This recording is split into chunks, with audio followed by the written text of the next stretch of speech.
Gegužės 6. Nes visi, kurie Dievo dvasios vedami, yra Dievo sūnūs. Laiškas Romiečiams 8 skyrius 14 eilutė. Dievo dvasia yra tas kelio vadovas, kuris parodo mums tikrą mūsų širdies būseną, ne vien tik mūsų kelionės ir bėgimo pradžioje, bet ir visą laiką iki pat bėgimo pabaigos.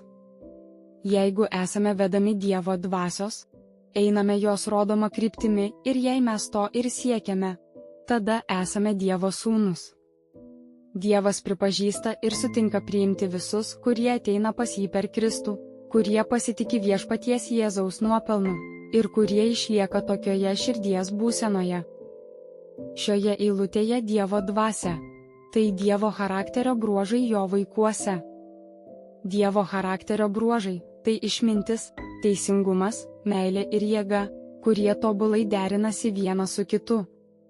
Visi tie, kurių mintys, priežastys raginančios veikti, žodžiai ir darbai, skatinami ir palaikomi šių charakterio bruožų, yra Dievo paženklinami antspaudu, kaip priklausantis jam.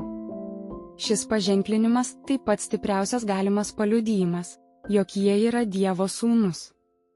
Kokia nuostabi ir garsi šeima, kurios ženklas ir antspaudas yra Dievo charakteris. Klausimai. Ar turiu Dievo dvasios liudijimą, apie kurį kalba ši eilutė? Kaip tai pasireiškė šią savaitę? Kokios buvo pasekmės? Nes visi, kurie Dievo dvasios vedami, yra Dievo sūnūs. Laiškas Romiečiams 8 skyrius 14 eilutė.